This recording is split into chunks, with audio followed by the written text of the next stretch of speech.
መስጂዱ ይሄንን ይመስላል። ከውጭ እንዳለ ጎርፍ እንትኑ ይሄ ምንድነው ግር የንፋስ የዝናብ እንትን የመታ እንዳለ ጭቃውን ያጠበበት ነው። እንዳለ በታች በኩል ማገር በጣም ያወጣ ነው።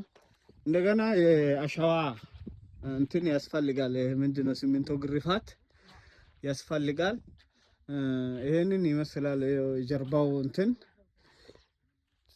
እንዳለ ያው ምስጥ እዚህ አካባቢ ደግሞ ስላለ ምስጡ በጣም እንትን ያለ ነው ያለው። ኢንሻአላህ ከጎናችን ሆናችሁ እንድታስጨርሱልን እንፈልጋለን በአላህ ፍቃድ። ያው ውስጥ የሚቀሩት ነገራቶች አሉ። ኮርኒስ፣ ግርፋት እና ውሃ ልክ ያልገባም ዝም ብሎ በዚህ በአፈር ነው ውስጥ በትነን ያለ ነው። እንግዲህ እዚህ አብረን ሆነን የምንተጋገዘው ወንድሞቼ አሉ። ከነሱ መሃል አንደኛው ኡስታዝ አብደላ ነው። የሚያስተላልፈው መልእክት ይኖራል። ባረካላሁ ፊኩም ተከታተሉልኝ። بسم الله الرحمن الرحيم الحمد لله رب العالمين والصلاة والسلام على نبي بعده وعلى آله وأصحابه وعلى أما بعد إخواني وأخوات فسلام الله عليكم ورحمة الله وبركاته. أولا إن شاء الله እንግዲህ እንደምታውቁት ደቡብ አካባቢ ላይ እስልምናው ምን ኃይል የተራከመ እንዳለና ክፍሎት ኃይል ደግሞ ምን ኃይል የራሱን ባጥል ያሳፋ እንዳለ አብዛኞቻችን እናውቃለን። በሚዲያም ይሁን በየትኛውም የምንሰማው ነገር ነው። ነገር ግን እስልምናን ደግሞ ለሰዎች ተደራሽነት ለማድረግ የተወሰነ ሰዎች እንቅስቃሴን ያደርጋሉ። በዛ መካከል ውስጥ ደግሞ ያን እንቅስቃሴያቸውን ሲያደርጉ በሄዱበት ሰዎችን ሊያገኙ ይችላሉ።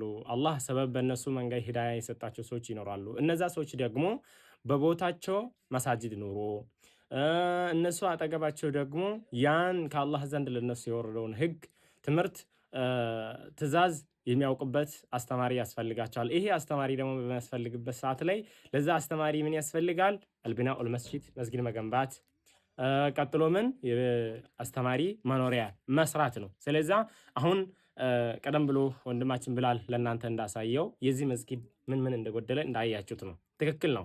ስለዚህ ይሄ መስጂድ እነዚህ ነገራቶች ቶሎ ተብሎ ተሟልቶ ወደ ስራ ተቀይሮ እናንተም ደግሞ በዚህ ስራ ነገ አጅሩን ተካፋዮች ናቸው።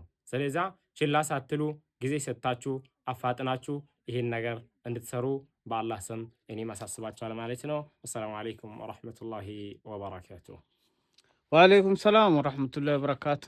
ኡስታዝ አብደላ ጀዛኩሙላህ ኸይራን። ኢኽዋኖቼ ያው ሰው የቻለው ነውና ውስጡን በተመለከተ ኢንሻአላህ አሁን ይሄንን ይመስላል። ያው አላህ ያገራልን ያህል ነው። አላህ እናንተንም በዚህ ከጎናችን እንድትሆኑ አላህ ያድርጋችሁ። የተቻለውን ለማገዝ ከጎናችን ለመሆን ደግፉን፣ አግዙን። ይሄን የአላህ ቤት አስጨርሱልን።